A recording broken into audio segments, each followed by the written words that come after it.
ନମସ୍କାର। ପ୍ରସାଦ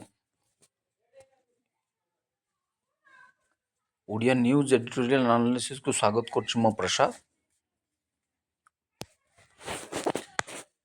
ବର୍ତ୍ତମାନ ଯାହା ସ୍ଥିତି ଚାଲିଛି, ସବୁ ରାଜ୍ୟରେ ପ୍ରାୟ ସେ ଗୋଟାଏ ଚର୍ଚ୍ଚା ଯେ ଜେନ୍ଜିଙ୍କର ପ୍ରଭାବ ବିସ୍ତାର, ଆମର ଦାବି ପୂରଣ ହଉ। ଏମିତି ନା କ'ଣ? ଜେନ୍ଜିଙ୍କର ପ୍ରଭାବ ବିସ୍ତାର, ଆମର ଦାବି ପୂରଣ ହଉ। ଯେତେ ସବୁ ମନ୍ତ୍ରୀ ନେତା ମନ୍ତ୍ରୀ ସବୁ ରାଜ୍ୟ ଛାଡ଼ିକି ଯାଉ। ଆଉ ଏଇଟା ଏକା ଚାଲିଛି ଚର୍ଚ୍ଚା। ସେ ପଞ୍ଜାବରେ ହଉ, ଝାଡ଼ଖଣ୍ଡରେ ହଉ, ଓଡ଼ିଶାରେ ହଉ, ସମସ୍ତେ ସବୁ ନେତା ମନ୍ତ୍ରୀଙ୍କର ଆଖି ଆଗରେ କେବଳ ଜେନ୍ଜି ହିଁ ଅଛନ୍ତି। ତାଙ୍କୁ ଧରିକି ତାଙ୍କୁ ଆଖି ଆଗରେ ରଖିକି ସବୁବେଳେ ମତ ମନ୍ତବ୍ୟ, ଭାଷଣ, ଚର୍ଚ୍ଚା, ଆଲୋଚନା, ପର୍ଯ୍ୟାଲୋଚନା ସବୁ ଚାଲିଛି। ଡିକାସିନି ଚାଲିଛି, ଡିସ୍କସନ୍ ଚାଲିଛି। ଆଉ କ'ଣ?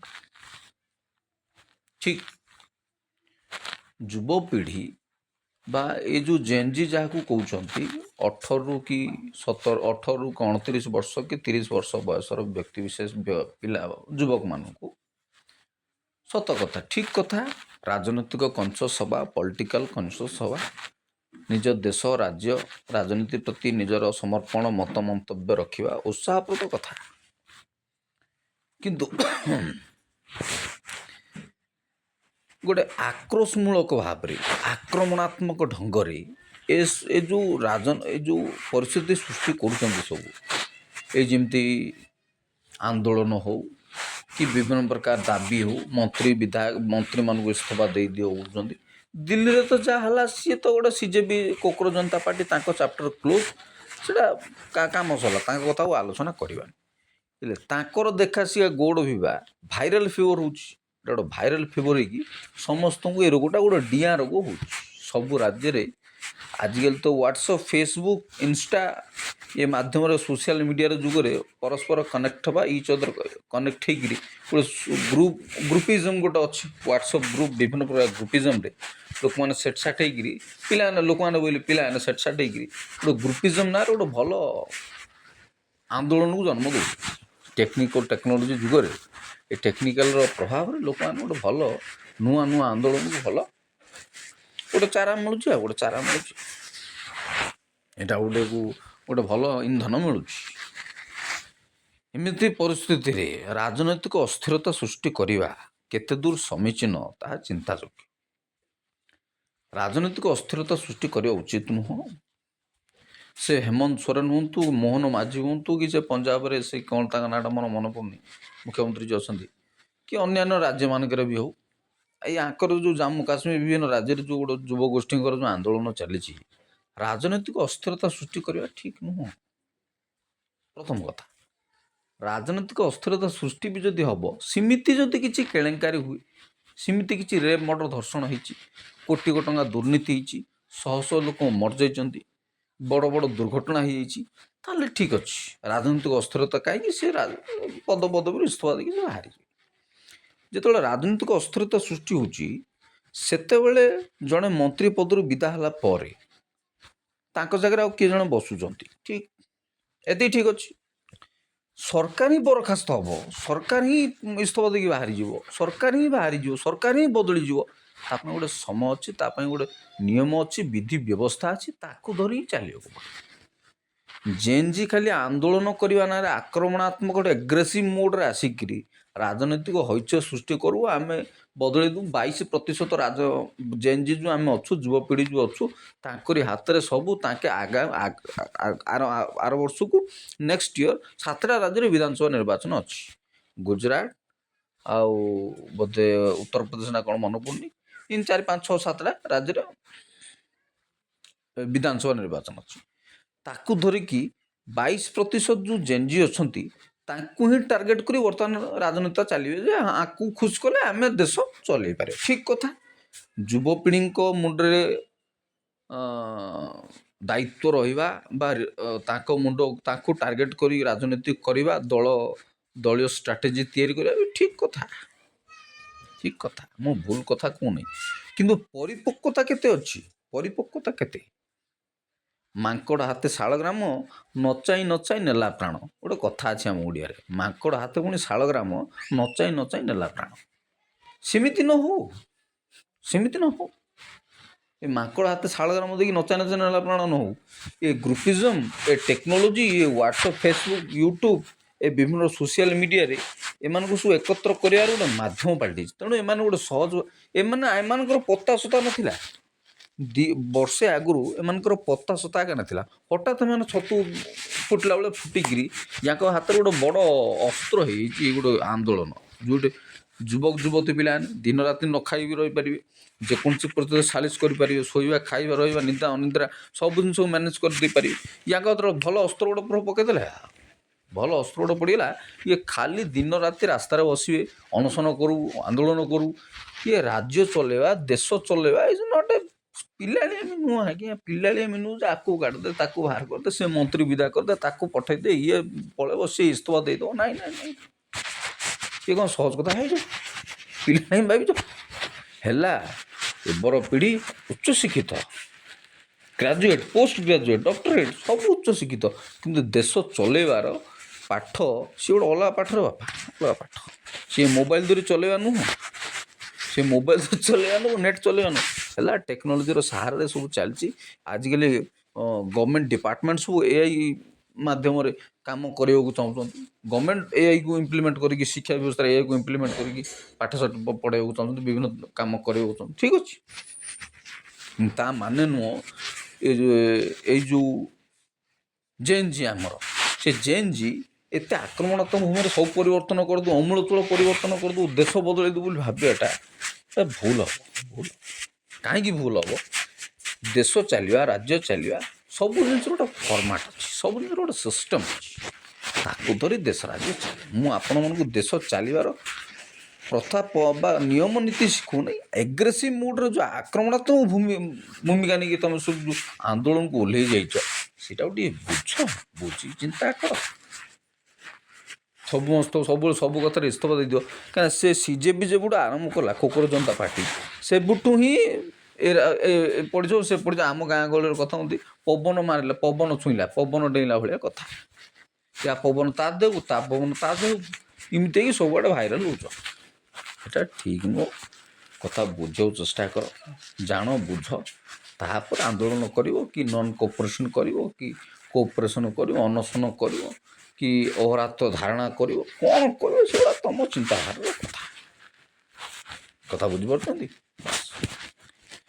ସରକାର ନେବା, ସରକାର ଗଢ଼ିବା, ସରକାରକୁ ଆସିବା, ଯଦି ନାହିଁ ଏଇ ଯେମିତି କୋକରୋ ଜନତା ପାର୍ଟି କି ଲୋକ କହୁଛନ୍ତି ଗୋଟେ ରାଜନୈତିକ ଦଳ କରିଦିଆଯାଉ, ମୁଁ ତ ସେଇଟା ସ୍ୱାଗତ କରୁଛି।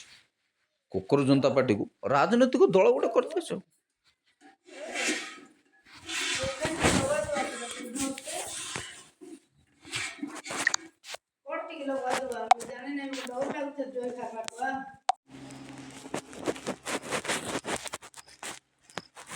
ସରି ଫର୍ ଦ ଡିଷ୍ଟର୍ବାନ୍ସ। କଥା ଉଠୁଥିଲା କୋକରୋ ଜନତା ପାର୍ଟି ରାଜନୈତିକ ଦଳର ମାନ୍ୟତା କାହିଁକି ନୁହେଁ? ଠିକ୍ କଥା। ଯଦି ଯୁବପିଢ଼ି ଚାହୁଁଛନ୍ତି ରାଜନୈତିକ ଦଳ, ସେ ଖାଲି କୋକରୋ ଜନତା ପାର୍ଟି ପାଇଁ କହୁନି, ଯୁବପିଢ଼ି ଯଦି ସକ୍ରିୟ ରାଜନୀତି କରିବାକୁ ଚାହୁଁଛନ୍ତି ତେବେ କରନ୍ତୁ ନା। ମୁଁ ମନା କରୁଛି କେତେବେଳେ? କିଏ ମନା କରୁଛି କେତେବେଳେ? କାହାକୁ କ'ଣ ଅସୁବିଧା ଅଛି? ଯିଏ ଯେତେ ପାରିବ ରାଜନୀତି କରନ୍ତୁ, ଦଳ ତିଆରି କରନ୍ତୁ, ମୁଁ ସ୍ୱାଗତ କରିବା କଥା। କି ଦଳ କରନ୍ତୁ କି ଅନ୍ୟ ଦଳ, ଏମିତିରେ ବି କେଉଁ ଦଳର ଅଭାବ ଅଛି କି? ଦଳର ଅଭାବ ନାହିଁ, ବହୁତ ଦଳ ଅଛି। ନ୍ୟାସନାଲ୍ ପାର୍ଟି ଅଛି, ରିଜନାଲ୍ ପାର୍ଟି ଅଛି, ବହୁତ ପାର୍ଟି ଅଛି। ଯେକୌଣସି ପାର୍ଟିରେ ଆପଣ ମିଶିକି ରାଜନୀତି କରନ୍ତୁ, ଯଦି ସକ୍ରିୟ କାମ କରିବାକୁ ଚାହୁଁଛନ୍ତି। ନାଇଁ ଆମେ ରାଜନୀତି କରିବୁ ନା, ଆମେ ଖାଲି ଆନ୍ଦୋଳନ କରୁ, ଏଇଟା ଠିକ୍ଟା ନୁହେଁ। ଯଦି ଆନ୍ଦୋଳନ କଲେ ଉପଯୁକ୍ତ ଯୁକ୍ତି ପାଇଁ, ଉପଯୁକ୍ତ କାରଣ ପାଇଁ, ଉପଯୁକ୍ତ ସମସ୍ୟା ପାଇଁ, ଉପଯୁକ୍ତ ଘଟଣା ବିରୁଦ୍ଧରେ କି ସପକ୍ଷେ ଆନ୍ଦୋଳନ କଲେ ଠିକ୍ ଥିବ। ଆକ୍ରମଣାତ୍ମକ ଢଙ୍ଗରେ ଏ ଭାଇରାଲ୍ ଫିଭର ହେଲା ବେଳେ ଭାଇରାଲ୍ ହେଇକି ସେ ଦିଲ୍ଲୀରେ ହେଇଗଲା, ଏ ଝାଡ଼ଖଣ୍ଡରେ ହେଇଯିବ, ପଞ୍ଜାବରେ ହେଇଗଲା, ଓଡ଼ିଶାରେ ହେଇଯିବ, ଏଠି ହେଇଯିବ, ସେଠି ହେଇଯିବ। ଏଇଟା ମଣିଷର ଏଇଟା ଗୋଟେ ସାଧାରଣତଃ ଗୋଟେ କ'ଣ କହନ୍ତି ପ୍ରବୃତ୍ତି ଗୋଟେ। ତାଙ୍କ ସେ ଗାଁରେ ସେଇଆ କରିଲେ ଆମେ ଏଇଆ କରିଦେବା। ଆଙ୍କର ମାସ୍ର ଗୋଟେ ଜନସମୁଦାୟ ବା ଜନସମ୍ପ୍ରଦାୟ ବା ମାସ୍ର ଗୋଟେ ଗୁଣ, ଇଟ୍ସ ଏ ସିମ୍ପଟମ୍। ତାଙ୍କ ଗାଁରେ ସେମିତି ଆମେ ଏଇଆ କରିବା, ତାକୁ ଏମିତି। ମଣିଷର ଗୋଟେ ପ୍ରବୃତ୍ତି, ଅନୁକରଣ ହେବା, ଅନୁକରଣ କରିବା। କ'ଣ ଅନୁକରଣ କରିବା? ସେ ତାଙ୍କର ତ ସେଇଆ କରିଗଲା, ଆମେ ଏଇଆ କରିବା, ତାଙ୍କ ପୁଅ ସେଇଆ କରିଗଲା, ଏଇଟା ଅନୁକରଣ କରିବାର ଗୋଟେ ପ୍ରବୃତ୍ତି ସମ୍ପ୍ରବୃତ୍ତି କ'ଣ ଯେ ସୁପ୍ତ ପ୍ରବୃତ୍ତି ମଣିଷର ମସ୍ତିଷ୍କରେ ଥାଏ, ଯେଉଁଟାକି ମଣିଷ ଅଜାଣତରେ ବି ଅନୁକରଣ ହେଇଯାଏ, ପ୍ରଭାବିତ ହେଇଯାଏ।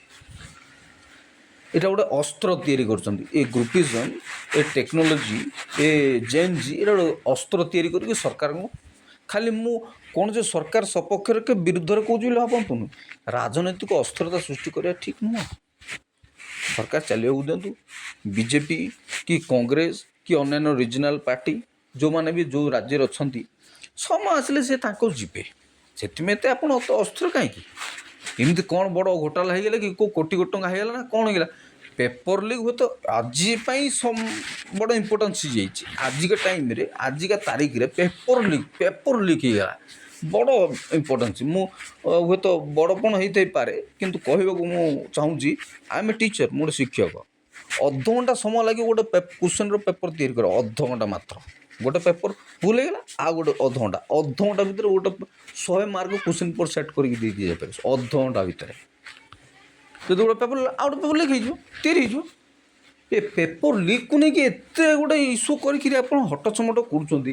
ଏଇଟା ଖାଲି ବ୍ୟକ୍ତିଗତ ସ୍ୱାର୍ଥ ହେଇପାରେ, କିମ୍ବା ଗୋଟେ ଆକ୍ରମଣାତ୍ମକ ଭୂମିକା ନିଭାଇବାକୁ ଗୋଟେ ଜେନ୍ଜିମାନଙ୍କର ଗୋଟେ ଚିନ୍ତାଧାରା କି ଆମେ ଇମ୍ପୋର୍ଟାନ୍ସ ଦିଅନ୍ତୁ, ଆମକୁ ଦେଖନ୍ତୁ, ଆମେ ଇମ୍ପୋର୍ଟାଣ୍ଟ, ଆମେ ଆଉ ଗୋଟେ ଗୁରୁତ୍ୱ ପାଇବାର ଗୋଟେ ମନୋଭାବ ନେଇକରି ଏମାନେ କରୁଛନ୍ତି। ସେଇଟା ବି ହେଇଥାଇପାରେ, ସିଏ ବି ହେଇପାରେ ଯେ ଆମକୁ ଗୁରୁତ୍ୱ ଦିଆଯାଉ।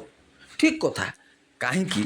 ଅବଶ୍ୟ CJI, chief justice of India, ସେ ଯିଏ ବି ହୁଅନ୍ତୁ, କହିଲେ ଯେ ଏମାନେ ସବୁ ଅସରପା, ଏମାନେ ଇଏ ସିଏ। ସେ ଛୋଟିଆ ପଦ ଗୋଟେ ସ୍ଲିପ୍ କରିଗଲା ତାଙ୍କ ପାଟିରୁ, କୋକରୋଚ ଜନତା ପାର୍ଟି ତିଆରି ହେଇଗଲା। ପ୍ରତିଟି କଥା ଯେ କେତେ ଇମ୍ପୋର୍ଟାଣ୍ଟ, ପ୍ରତିଟି ଶବ୍ଦ ଯେ କେତେ ଇମ୍ପୋର୍ଟାଣ୍ଟ। ଗୋଟେ ବଡ଼ ବଡ଼ ପଦବୀରେ ବସିଲେ କି ବଡ଼ ବଡ଼ ନ୍ୟାୟାଧୀଶ ହୁଅନ୍ତୁ, ବଡ଼ ବଡ଼ ନେତା ମନ୍ତ୍ରୀ ହୁଅନ୍ତୁ, ବଡ଼ ବଡ଼ ଯେକୌଣସି ଲୋକ ପଦବୀରେ ବସିଲେ ସେମାନଙ୍କ କଥାଟା କେତେ ଇମ୍ପୋର୍ଟାଣ୍ଟ, ବୁଝିପାରୁଛନ୍ତି? କିଏ ରାଷ୍ଟ୍ରପତିଙ୍କୁ କିଏ କ'ଣ କହିଦେଲାଣି, କିଏ ପ୍ରଧାନମନ୍ତ୍ରୀ କିଏ କ'ଣ କହିଦେଲାଣି। ଏଇଟା ଗୋଟେ ସାଧାରଣ ସୋସିଆଲ ମିଡ଼ିଆ ଯୁଗରେ ଯିଏ ଯାହା ପାରିଲା କହିଲା। କି ଆମ ଅଞ୍ଚଳରେ ଜଣେ ଅଧେ ଅଛନ୍ତି ଫେସବୁକ୍, ୟୁଟ୍ୟୁବ୍, ଫେସବୁକ୍ରେ ମୁଁ ଦେଖେ ସେମାନଙ୍କ ଭାଷା ବିତଣ୍ଡା ଆଉ ଶୁଣି ହୁଏ। କିଛି ଭାଇ ଆମର ଅଛନ୍ତି ଭାଷା ବିତଣ୍ଡା ସବୁ ଶୁଣନ୍ତି ଫେସବୁକ୍ରେ ସବୁ କ'ଣ ହେଲେ ମର୍ଯ୍ୟାଦା, ଏ ଭାଷାର ସୀମା କିଏ ବୁଝୁଛି? ମୋବାଇଲ ତ ହାତରେ ଯାହାର ପଡ଼ିଲା, ସିଏ ଗୋଟେ ସାମ୍ବାଦିକ, ସିଏ ଗୋଟେ ଓକିଲ, ସିଏ ଗୋଟେ ଆଉ ସମସ୍ତେ ଆଜିକାଲି ଗୋଟେ ସାମ୍ବାଦିକ। କିଛି ଭୁଲ ସମସ୍ତେ ଗୋଟେ ସାମ୍ବାଦିକ। ଏମିତି ପରିସ୍ଥିତିରେ କିଏ କାହାକୁ କ'ଣ କହିବାର ଅଛି? ଯିଏ ଯାହା ପାରିଲା କହିଲା। ପିଲା ଗୋଟେ ସାମ୍ବାଦିକ ହେଇଗଲା, ଯେକୌଣସି ଭିଡ଼ିଓ ରେକର୍ଡ଼ ହେଇଗଲା, ଡର ଲାଗିଯାଉଛି ସବୁ କେତେବେଳେ କେଉଁଠି କ'ଣ ଅଡ଼ୁଆ ହେଇଯିବ ବୋଲି। ଏ ହେଉଛି କଥା। ତେଣୁ ଜେନ୍ଜି ଆମର ଯେଉଁ ଅଛନ୍ତି, ଏ ଜେନ୍ଜିଙ୍କର ଯେଉଁ ଚିନ୍ତାଧାରା, ତାକୁ ଟିକେ ସୁଧରିବାକୁ ପଡ଼ିବ, ତାକୁ ଟିକେ ରେକ୍ଟିଫାଇ କରିବାକୁ ପଡ଼ିବ, ତାକୁ ଟିକେ ମାର୍ଜିତ କରିବାକୁ ପଡ଼ିବ, ତେବେ ଠିକ୍ ଥିବ।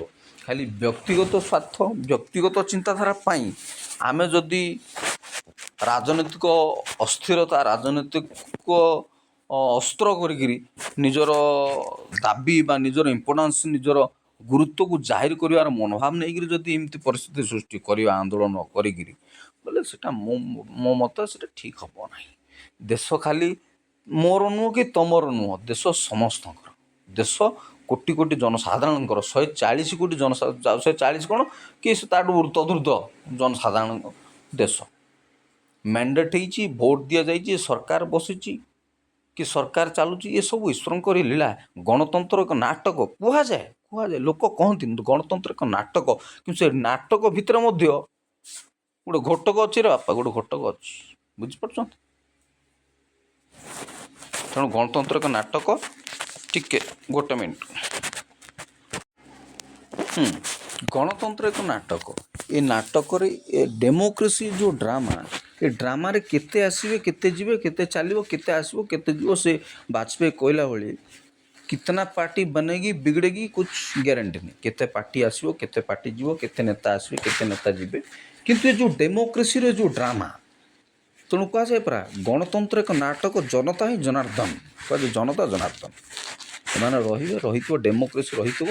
ଡେମୋକ୍ରେସି ପାଇଁ ତ ପୃଥିବୀର ସବୁଠୁ ଗୋଟେ ଡେମୋକ୍ରେସି ରାଷ୍ଟ୍ର ଆମର ଭାରତ। କଥା ବୁଝିପାରୁଛନ୍ତି? ଏ ଡେମୋକ୍ରେସିର ଡ୍ରାମାରେ ଈଶ୍ୱରଙ୍କର ହାତ ଅଛି। ତେଣୁ ସେ ଦେଶକୁ ଗଣତାନ୍ତ୍ରିକ ଭାବରେ ଚଲେଇଛନ୍ତି। ତେଣୁ ଗଣତନ୍ତ୍ର को हालुका नवा उचित नुह नाटक बोली भाबाटा ठीक अच्छे नाटक कहीं नाटक राजनीति एक अभिनय पॉलिटिक्स आल्सो इट्स एक्टिंग गोटे एक्टिंग गोटे अभिनय राजनीति गोटे अभिनय शह शह लोक नेता होकर कार्य करवा कम कर गोटे अभिनय किए केते अभिनय कर जीवन तो गोटे अभिनय जीवन को नाटक गणतंत्र गोटे नाटक अभिनय इट्स एक्टिंग धरिपार अभिनय कर जीवन तो एक महानाटक राजनीति ताठू बड़ नाटक गणतंत्र ताठू बड़ नाटक नाटक सब आम अभिनेता अभिनय कर लोक तो तेणु राजनीति मैंने जिंदगी भर एक्टिंग करते रहते हैं बोलिक गोटे कथा अच्छी हूँ कथा तेणु बुझंतु जेनजी ये जो आक्रमणात्मक ढंग से करा मत व्यक्तिगत भाव भल लगुन हौ पेपर लीक हो गला तुम उपाय तुम कर तुम आंदोलन तुम कर जेहेतु किसी खराब भावेनि से टेक्निकाली सब एत कनेक्ट अच्छी तो से कमटा सहज हो जो एत अस्थिरता सृष्टि कर जोटा कि मत पसंद अस्थिरता सृष्टि करान देश स्थिरता रो ठीक परिवेश रो ठीक वातावरण रो आम उपर निर्भर कर आज 22% जेएनजी अच्छा कि 25% जेएनजी अच्छा कि 30% युवा अच्छा कि 40 कोटी युवा अच्छा कि 35 कोटी युवा अच्छा से हाथ में देश अच्छी से आगू देश चलेबे से देश आगू बढ़ेबे जदि इमती अपरिपक्वतार सहित चले तेबे हाथ में देश सुरक्षित हो पार ना खाली शिक्षित एमटेक बीटेक खाली टेक्निकाली शिक्षित हो जाइए आम चले दे पार सेमती हम मनीष को चल पड़े देश चलो सी देश चलो खाली रोड रास्ता चलो घर द्वार हो घर तैयारी इनफ्रास्ट्रक्चर हो मनीष चलवा दरकार मनीष को चलवार विद्या बुद्धि थी दरकार हेले राजनीति कर चारि लोक को चल पड़ुआर अच्छी चारि लोक को कही पड़ुआर अच्छी चारि लोक मन दुख बुझी पड़ुआर अच्छी चारि लोक कथार बागी पड़ुआर अच्छी निज कथा कथा से तो कहुए नेता छोटिया लोक नुहत नेता छोटिया लोक नुहत ये सब परिस्थिति बुझंतु सीरीयस हूँ नेता हवा इज नॉट इजी टास्क छोटिया नेता है देखिले मुंड खराब हो नेता हवा तो छोटिया कथा ना नेता हवा तो छोटिया कथा ना बिल्कुल छोट कथा नेता हवा 25 लोक कथा बुझा समस्त दुख सुख बुझी चलेगा देश चलेगा तो छोटिया कथा नुह जे आकु बाहरी जा ताकू नहीं जा सी नहीं सी इस्तफा दे दू सी नाई थोड़े गोटे मंत्री तैयारी कर देख कॉलेज गोटे प्रेसिडेंट तैयारी करके देख तापर बुझ योग्य प्रार्थी गोटे को प्रेसिडेंट करके देखा गोटे योग्य लोक को एमएलए करके देखा तापर बुझ कि पाठ ये पूरा ह्यूमान सागर आमर काल गले ये समुद्र सागर मनीष सागर ये गोटे मनीष सागर ये तिष्ठा ये चलवा गोटे मुस्किल पाठ भाई मुस्किल पाठ मनीष सागर ये गोटे मनीष सागर भव समुद्र कहती ताको भव समुद्र छोटिया कथा नुह जे ये समस्ते तिष्टि जाई पारिबे तेणु अच्छे अच्छे अच्छे अच्छों का बैंड बाजी जाए रे बापा अच्छे अच्छों का बैंड बाजे केते उच्च शिक्षित माने मध्य राजनीति दूरे रहा चाहती कहीं क्या हाथर कथा नुह ये छोटिया कथा नुह टीप चिन्ह मारिकी मूर्ख मैंने भी ये एक्सेल कर जाती सेमती कला विद्या बुद्धि ज्ञान दिमाग थी दरकार पाठ ज्ञान राजनीति ज्ञान छोटिया एका कथा नुह पाठ दरकार राजनीति में पाठ दरकार किंतु पाठ ज्ञान राजनीति एका ज्ञान नुह एका कथा नुह बुझीपार 50 लोग नचेवा नाई तो निजे नाचवा राजनीति करवा छोटिया कथा नुह आसीगला जेएनजी कथा आउ थे कौन जेएनजी कथा जेएनजी तो कथा कहली तथापि देश जेहेतु से निर्भर करुच्ची जमी बांकीपुर निर्वाचन में प्रशांत किशोर जीतिले बांकीपुर परा बांकीपुर बिहार उपनिर्वाचन जीतिले ठीक कथा स्वागत योग्य कथा तांकर जो जन स्वराज पार्टी अच्छी से स्वराज पार्टी तो इलेक्शन ठिया करते से भल कैंडिडेट भी देते मुझे खबर कागज इनफर्मेशन रखी उच्च शिक्षित लोक मान कैंडिडेट देते बिहार लोक आमको शिखेबा आम मो ज्ञान बुद्धि मुझे जाने बिहार लोक शिखेबार किसी कार औकात ना रे भाई कार औकात नहीं दे नो वेरी वेल क्या भोट देवे नदेवे एथरक भी नीतीश कुमार को जीतेले किंतु सी तो बय वृद्ध है प्राय 70-75 खंडा है कि ताठू तजु है कि कम है सी ठीक कथा से ठीक समय डिसीजन भी नहीं ନେଇକିରି ମୁଖ୍ୟମନ୍ତ୍ରୀ ପଦବୀ ଛାଡ଼ିକିରି ସେ ରାଜ୍ୟସଭା ପଳେଇଲେ। ତାଙ୍କ ଜାଗାରେ ସମ୍ରାଟ କି ସମ୍ରାଟ ମହାଶୟ ଜଣେ କି ମୁଖ୍ୟମନ୍ତ୍ରୀ ଆସନ ବସିଛନ୍ତି କି ସମ୍ରାଟ। ଠିକ୍ କଥା। ସମ୍ରାଟ ଚୌଧୁରୀ, ହଁ ସମ୍ରାଟ ଚୌଧୁରୀ, ଠିକ୍ କଥା। ଆଗୁଆ ବୁଝିବାକୁ ପଡ଼ିବ, ଆଗୁଆ ଜାଣିବାକୁ ପଡ଼ିବ। ଜଣେ ଲୋକ ଏଇ କଥାକୁ ନେଇକିରି ବହୁତ ରାଜନୀତି ବି ହୁଏ ଯେ 60, 65, 70, 75, 80 ପର୍ଯ୍ୟନ୍ତ ଜଣ ଜଣଙ୍କୁ ରାଜନୀତିରେ ବସେଇକି ରଖାଯାଏ। ଗୋଟେ ଲୋକ ସେମିତି ଥାଆନ୍ତି, ବ୍ୟକ୍ତିବିଶେଷ ସେମିତି ଥାଆନ୍ତି, ଯେମିତି ଆମର ନବୀନ ପଟ୍ଟନାୟକ ନାଁରେ ମୂଷା ବିଲେଇ ଭୋଟରେ ଉଠିଲେ ବି ଲୋକ ଭୋଟ ଦେବେ ଏକା। ମୂଷା ବିଲେଇ ଉଠିଲେ ବି ଲୋକ ଭୋଟ ଦେବେ ଏକା। ନବୀନ ପଟ୍ଟନାୟକ ଫଟୋ ଯଦି ଲାଗିଗଲା, ମୂଷା ହେଉ କି ବିଲେଇ ହେଉ, ଭୋଟରେ ଠିଆ ହେଲେ ଲୋକ ଭୋଟ ଦେବେ ଏକା। ସେମିତି ଥିଲା, ଢାଞ୍ଚା ଥିଲା ଏକା। ସେମିତି କିଛି କିଛି ଲୋକ ଅଛନ୍ତି ଯେଉଁମାନେ ଗୋଟେ ପ୍ରବାଦ ପୁରୁଷ, ଐତିହାସିକ ବ୍ୟକ୍ତିତ୍ୱ, ତାଙ୍କ ଭଳି ଆଶ୍ଚର୍ଯ୍ୟ ବା ଆଚମ୍ବିତ ଲୋକମାନେ ଇତିହାସରେ ବି ବିରଳ। ତାଙ୍କ ଫେସ୍ର ଇମେଜ୍, ତାଙ୍କ ଲୁକ୍, ତାଙ୍କ ଚିନ୍ତାଧାରା, ତାଙ୍କ ବ୍ୟକ୍ତିତ୍ୱ, ତାଙ୍କ ଢଙ୍ଗ ଢାଞ୍ଚା କି ତାଙ୍କ ଭଳି ଲୋକ ଗୋଟେ ରିପ୍ଲେସ୍ କରିବା ବଡ଼ ମୁସ୍କିଲ ପାଠ। ସେମିତି ହୁଏ, ମିରାକେଲ୍ ବି ହୁଏ। ଗଣତନ୍ତ୍ରରେ ସେମିତି ବି ଗୋଟେ ଆଶ୍ଚର୍ଯ୍ୟ କିଛି ଅଛନ୍ତି। କିଛି ନ କରି, କିଛି ନ କହିକି ବି ତାଙ୍କ ଫଟୋ ଖଣ୍ଡେ ଲାଗିଗଲେ ଢେରରେ ବାପା। ତାଙ୍କ ନାଁରେ ବଣର ଭାଲୁ, ବଣର ବାଘ, ସିଂହ ବି ଗୁମ୍ଫା ଭିତରେ ପଶିଯିବ। ଏମିତି ପରିସ୍ଥିତି ହେଇଛି। ତେଣୁ କିନ୍ତୁ ବୟସ ବୋଲି ଗୋଟେ ଜିନିଷ ଅଛି ନା। ଦୁନିଆରେ କ'ଣ ସୋସାଇଟିରେ ଆମର ଗୋଟେ ଢାଞ୍ଚା ଅଛି ନା, ଅବସର କରିବା ସମୟ। ମାଷ୍ଟର, ଲେକ୍ଚର, ପ୍ରଫେସର, କଲେକ୍ଟର ସମସ୍ତ ଗୋଟେ ଅବସର ସମୟ ଅଛି 65। ଆଜିକାଲି କ'ଣ ହେଉଛି ନା, ମୁଁ ଯେତିକି ଦେଖୁଛି ସେଣ୍ଟ୍ରାଲ ଗଭର୍ଣ୍ଣମେଣ୍ଟରେ କି ଷ୍ଟେଟ୍ ଗଭର୍ଣ୍ଣମେଣ୍ଟରେ ବି କାହାକୁ ଯଦି ଦରକାର ପଡ଼ୁଛି ସେମିତି ଦକ୍ଷ ଅଫିସର ହେଇଥିବ, ରିଟାୟାର୍ଡ଼ ହେଲା ପରେ ମଧ୍ୟ ତାଙ୍କୁ କ'ଣ ଗୋଟେ କମିଶନ, କ'ଣ ଗୋଟେ ଅଧ୍ୟକ୍ଷ, କେଉଁ ଗୋଟେ କମିଟିର ଚେୟାରମ୍ୟାନ୍ ଏମିତି କରିକି ସେଟ୍ କରିଦେଉଛନ୍ତି। ସେମିତି ଲୋକ କାହିଁକିନା ଖାଲି ନେତାଙ୍କ ଦ୍ୱାରା ତ ଦେଶ ଚାଲୁନାହିଁ ନା। ଖାଲି ନେତା କ'ଣ ଦେଶ ଚାଲୁଛି? ଇଏ କଥା ହେଉଛନ୍ତି ସର୍ଦ୍ଦାର ବଲ୍ଲଭ ପଟେଲଙ୍କ କନସେପ୍ଟ, ଯେ ସିଏ କହୁଥିଲେ ଏ ଯେଉଁ ବ୍ରିଟିଶ ସିଷ୍ଟମ୍ ଥିଲା, ଏ ଡିଷ୍ଟ୍ରିକ୍ଟ କଲେକ୍ଟର, ଏ ପ୍ରଶାସନ ବ୍ୟବସ୍ଥା ବ୍ରିଟିଶ ସିଷ୍ଟମ୍ରୁ ଚାଲି ଆସିଛି। ସେ ସିଷ୍ଟମ୍ଟା ରହୁ, ତାକୁ ଆମେ ବଦଳେଇବାନି। ତା'ଦ୍ୱାରା ଏକ୍ଜିକ୍ୟୁଟ୍ ଭଲ ହୋଇପାରିବ। ଆମର ପ୍ରଶାସନ, ଆମର ଶାସନ ବ୍ୟବସ୍ଥାକୁ ଏକ୍ଜିକ୍ୟୁଟ୍ ଭଲ ବା ତାକୁ କାର୍ଯ୍ୟରେ ରୂପାନ୍ତରିତ କରିବାର ଭଲ ଗୋଟେ ମାଧ୍ୟମ ଅଛି। ତାକୁ ରହିବାକୁ ଦେଲେ ସେ ଭିତରକୁ ମୁଁ ଯାଉନି। କଥା ହେଉଛି ଅବସର ବୟସ ସୀମା।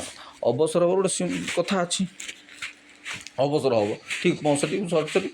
ବିଭିନ୍ନ ପ୍ରକାର ଦକ୍ଷ ଅଫିସରମାନଙ୍କୁ ବି ଆଉ ଥରେ ଚେୟାରମ୍ୟାନ୍ ଅମୁକ ସମୁକ କରିକି ସେଟ୍ କରିଦିଅନ୍ତି। ସରକାର ବି ବ୍ୟବସ୍ଥାରେ ଅଛି ବୟସ ସୀମା, ବଢ଼େଇ ମଧ୍ୟ ଦିଅନ୍ତି। ଏବେ ରିସେଣ୍ଟ ଖବର କଥା, ଏ ସୁପ୍ରିମକୋର୍ଟରେ, ହାଇକୋର୍ଟରେ 25-30 ଜଣ ଏଡ଼ିସନାଲ୍ ଜଜେସ୍ମାନଙ୍କୁ ଏଡ଼୍ କରିଦିଆଗଲା। ବିଲ୍ ପାରିତ ହୋଇଗଲା। ରାଜନୀତି ହିଁ ସବୁକିଛି, ଏଇଟା ବୁଝିଥାନ୍ତୁ। ରାଜନୀତି ହିଁ ସବୁକିଛି। ଦେଶରେ ହେଉ କି କେଉଁ ଦେଶରେ ହେଉଛୁ, ଏ ରାଜ୍ୟରେ ହେଉ କି ଆଉ କେଉଁ ରାଜ୍ୟରେ ହେଉଛୁ, ରାଜନୀତି ହିଁ ସବୁକିଛି। ରାଜନୀତି ଦେଇ ସବୁକିଛି ସମ୍ଭବ ହୋଇପାରିବ।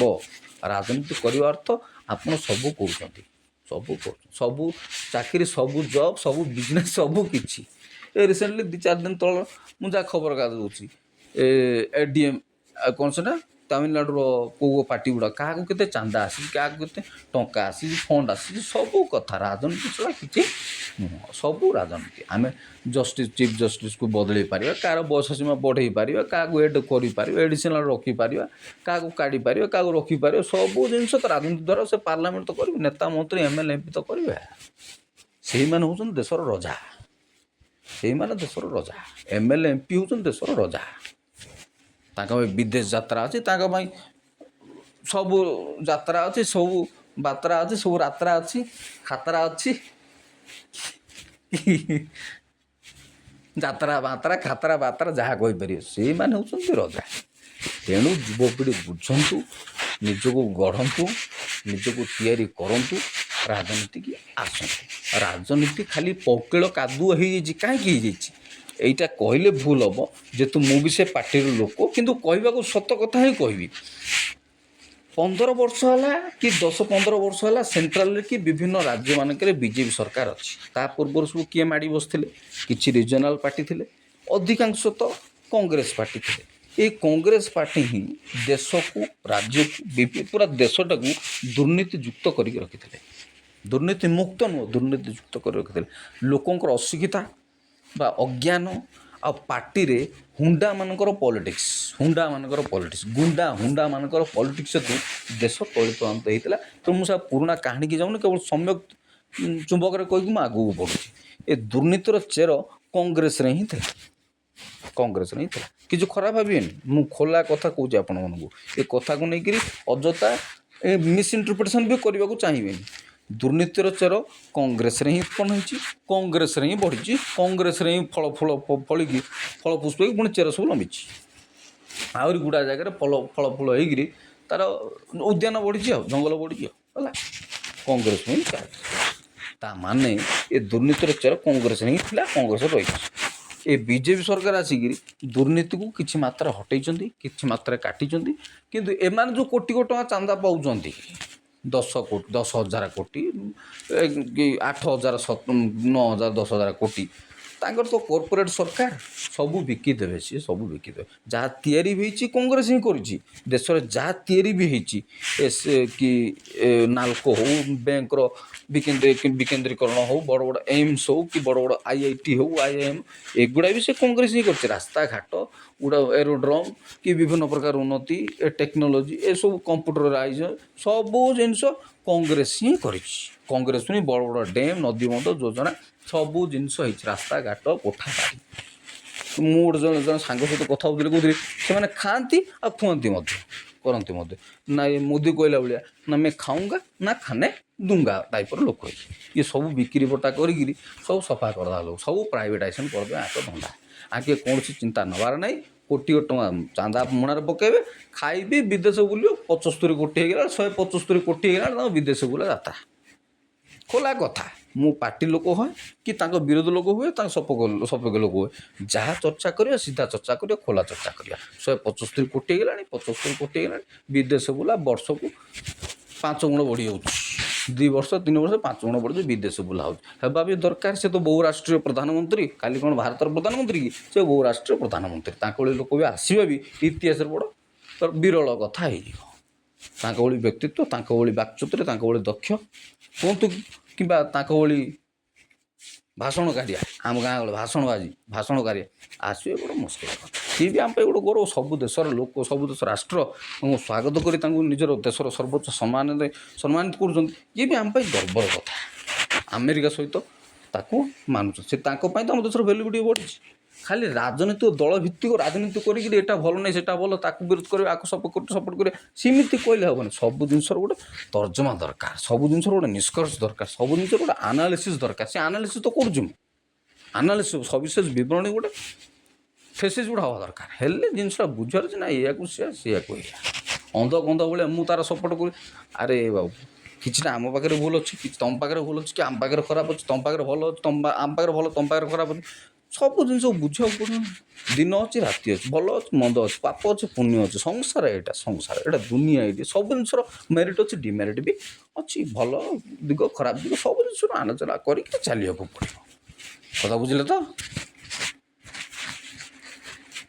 तेणु एम तो 15 वर्ष रहिले आर थर को मुझा भावी मो माइंड सेट अच्छी 2029 पुणी कांग्रेस को आनिबा सेंट्रल कांग्रेस को आनिबा कहीं आनिबा ए कथा बोधे मो वर्षे कि केबे पूर्व बोधे कही राहुल गांधी बयस प्राय 65 55 60 पाखापाखि है आ बेसी 65 70 जहाँ मोर सिस्टम रही आसी 70 प्लस 70 75 पर अवश्य सी सुस्थ अच्छा फिट अच्छा बाहर भी होना अनमेरिड अच्छा भल फिट भी शरीर शारीरिक सुस्थता भल अच्छी भारत जोड़ न्याय जोड़ यात्रा करी एकदम भारत सारा बुली सारे भाई परिश्रम गोटे 20-25 वर्ष है सी भी राजनीति में बहुत संघर्ष करूँ काटी सेठू काटिले एठू एमती केरलू कौन से कौन रायबरेलू इे सियाड़े बुलवाली से कैंडिडेट होकर भी बयस है गोटे थर प्रधानमंत्री कर मो पिला विषय कौन भावतुनि मुझे बुझिकी ही कौन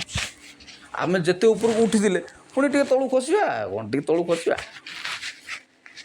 आ पुणी उपरको उठा एमती संस्था मोदी को विकल्प आ कौन किए अच्छी मोदी विकल्प आ क्या यहाँ हुए तो अनेक राज्य मानक अनेक देश अनेक राज्य मानक लोक मैंने सहमत हो न पारती तथापि मो कथा गोटे सहज ग्रहण करूँ मोदी राहुल को ही करेंगे प्रधानमंत्री से ठीक रहे सेटा ठीक रहे आ क्या करेंगे प्रधानमंत्री किए अच्छे आखि आगे कहना पुणी बीजेपी देवा जदि आउ थे बीजेपी को देवा मु खोला कथा आपण सहित डिस्कस करुच्ची जेहेतु प्रति राज्य में बीजेपी प्राय 18 20 22टा खंड राज्य बीजेपी अच्छी सेंट्रल बीजेपी अच्छी 15 वर्ष है यार फायदा यार किसी अंधभक्त अच्छा କିଛି ଗୋଦି ମିଡ଼ିଆ ଅଛନ୍ତି କିମ୍ବା କିଛି ଏଇ ଯେମିତି RSS ଏସବୁ ଜିନିଷର ପ୍ରଭାବରେ ଦେଶରେ ଯଦି ଅରାଜକତା ସୃଷ୍ଟି ହେବ ତାର ମାନେ ତା ନ ହେବ ବୋଲି କ'ଣ କୁହାଯାଇପାରିବ? ନ ହେବ ବୋଲି କ'ଣ କୁହାଯାଇପାରିବ? ଯେହେତୁ ସେଣ୍ଟ୍ରାଲରେ ବିଜେପି 15 ବର୍ଷ ରହିଲାଣି, ଆଉ 5 ବର୍ଷ ରହିଲା ବେଳକୁ ଷ୍ଟେଟ୍ମାନଙ୍କର ତ ଏମିତିରେ ବି ରିଜନାଲ୍ ପାର୍ଟି ଗୁଡ଼ା ଅଛି। ରିଜନାଲ୍ ପାର୍ଟି ଗୁଡ଼ା ପ୍ରଭାବ ଧୀରେ ଧୀରେ କମି ବି ଯାଉଛି। ସେମାନେ ଥିଲେ ସବୁ ସିଂହ, ନଥିଲେ ତାଙ୍କେ ମୁସାର ବି ହୀନ ହେଇଯାଉଛନ୍ତି। ଏମିତି କଥା। ଏମିତି ରିଜନାଲ୍ ପାର୍ଟି ଗୁଡ଼ା ଏ ଅବସ୍ଥାରେ ଏବେ ନ୍ୟାସନାଲ୍ ପାର୍ଟି ଯେମିତି ବିଜେପି ମାଡ଼ି ବସିଛି, କେଉଁଠି 5 ବର୍ଷ 10 ବର୍ଷ ୟୁପି ବିହାରରେ କେଉଁଠି ମେଟର ଅଛି, ଏମିତି ସବୁ ସିଷ୍ଟମ୍ରେ ତାଙ୍କର ପ୍ରଭାବ ରହିବ। ପୁଣି ସେଣ୍ଟ୍ରାଲରେ ପୁଣି 5 ବର୍ଷ ଆହୁରି ଏକ୍ସଟ୍ରା ହେଇଯିବ, ଆଉ 5 ବର୍ଷ 15 ବର୍ଷ 5 20 ବର୍ଷ 29 ପୁଣି 34 ଯାଏ ହେଲା ବେଳକୁ ତଳିଆରେ ଯେଉଁ କର୍ମୀ ସଂଗଠନ ସବୁ ଯେଉଁ ଅଛି ଏମାନଙ୍କର ଗୋଟେ ଛାତି ଫୁଲି ଯାଇକିରି, ଛାତି ଫୁଲିବା କଥା ନାହିଁ, ଗର୍ବ ତ କରିବେ ହିଁ, କିନ୍ତୁ ଟିକେ ଅରାଜକତା ହେବ। ଧର୍ମ ସମ୍ପ୍ରଦାୟ ବିଭିନ୍ନ ପ୍ରକାର ଧର୍ମ କି ଧର୍ମ ଭିତ୍ତିକ ଆଞ୍ଚ ଆସିଯିବ, ଯେଉଁଟାକି ମୁଁ ଚାହୁଁନି ମୋ ବ୍ୟକ୍ତିଗତ ଭାବରେ। ତେଣୁ ରିଜନାଲ୍ ଷ୍ଟେଟ୍ମାନଙ୍କରେ କେଉଁଠି ରହିବ ସେଇଟା ମ୍ୟାଟର୍ ନାହିଁ। ଷ୍ଟେଟ୍ରେ କେଉଁଠି ବିଜେପି ରହିବ ସେଥିରେ ମୋର କିଛି କହିବାର ନାହିଁ। ଆଉ ବିକଳ୍ପ ନଥିଲେ ଲୋକ ବିଜେପି ଭୋଟ୍ ଦେବ ନା କାହାକୁ ଭୋଟ୍ ଦେବେ? ଷ୍ଟେଟ୍ମାନଙ୍କରେ, ରାଜ୍ୟମାନଙ୍କରେ, ରିଜନାଲ୍ କ୍ଷେତ୍ରରେ, ରିଜନାଲ୍ ସେକ୍ଟରରେ ଯେଉଁଠି ଯିଏ ବିଜେପି ଯଦି ଚାହୁଁ ଯେ ମନା କରିବାର ନାହିଁ। କିନ୍ତୁ ସେଣ୍ଟ୍ରାଲରେ ଅତି କମ୍ରେ ଆମେ ଗୋଟାଏ ଥର କଂଗ୍ରେସକୁ ଆଣିବାକୁ ପଡ଼ିବ, ଗୋଟାଏ ଥର ବଦଳାଇବାକୁ ପଡ଼ିବ। ପୁଣି ଆଉ 5 ବର୍ଷ ମୋଦି ତ 15 ବର୍ଷ ଲିଗାସି କରିଦେଇ ଗଲେ, ସେ ଲିଗାସିକି ତ କିଏ ରିପ୍ଲେସ୍ କରିପାରିବେ ନାହିଁ କି ତାକୁ ଭଳି କିଏ ହେଇ ବି ପାରିବେନି। ସେଭଳି ନେତୃତ୍ୱ କି ବିଶ୍ୱସାରା ତିଆରି କରିବାଟା ମୁସ୍କିଲ। ଥରୁଟା ଆମେ କଂଗ୍ରେସକୁ ଭୋଟ୍ ଦେବାକୁ ପଡ଼ିବ, ଏଇ କଥା ମୁଁ ମନରେ ଭାବିଛି। ଥରେ କଂଗ୍ରେସକୁ ଭୋଟ୍ ଦେଇ ଆମେ ରାହୁଲ ଗାନ୍ଧୀ ଥରେ ପ୍ରଧାନମନ୍ତ୍ରୀ କରିବୁ। ଲାଗୁଛେ କିଛି ଲୋକଙ୍କୁ ଖଟକା ଲାଗୁଥାଇପାରେ, ଖରାପ ଲାଗୁଥିବ, ଖଟକା ତ ଲାଗୁଥିବ। ଖଟକା ଏ ଗୋଟେ କ'ଣ କଥା କହୁଛ ତମେ? ନାଇଁ ବୁଝନ୍ତୁ, ଚେଷ୍ଟା କ'ଣ ବୁଝାଉ। ରାଜନୈତିକ ଅସ୍ଥିରତା, ରାଜନୈତିକ ସ୍ଥିରତା ପାଇଁ, ଦେଶର ମଙ୍ଗଳ ପାଇଁ ଏ ଚିନ୍ତା କରିବା ନିହାତି ଦରକାର। ହେଲେ ଯାଇକି ଧାର୍ମିକ ବିଭିନ୍ନ ଧର୍ମର ତ ଦେଶ, ତ ଆପଣ ଜାଣିନାହାନ୍ତି ଧର୍ମର ଦେଶ, ବାଡ଼ିଆ ଗଣ୍ଡଗୋଳ ସବୁ। ଏ ବିଜେପି ପାର୍ଟି ଆସିକି ବି କେତେ ପ୍ରକାର ବାଲାନ୍ସରେ ଚାଲିଛି ସେଇଟା ମୁଁ ବୁଝିପାରୁଛି। କେତେ ବାଲାନ୍ସ ଚାଲିଛି, ବହୁତ ପ୍ରକାର ବାଲାନ୍ସରେ ଚାଲିଛି। ଓଡ଼ିଶାରେ ବି ପ୍ରଥମ ଥର ବିଜେପି ସରକାର ଆସିଲା, ଏଇଠି ବି 2-4ଟା ଦଙ୍ଗା ହେଇଗଲା। କଟକରେ ଦଙ୍ଗା ହେଲା, ଭଦ୍ରକରେ ଦଙ୍ଗା ହେଲା, ବାଲେଶ୍ୱରରେ ଦଙ୍ଗା ହେଲା, ବିଭିନ୍ନ ପ୍ରକାର ଦଙ୍ଗା ମାରପିଟ ହେଲା। କିନ୍ତୁ ସବୁ ପ୍ରକାର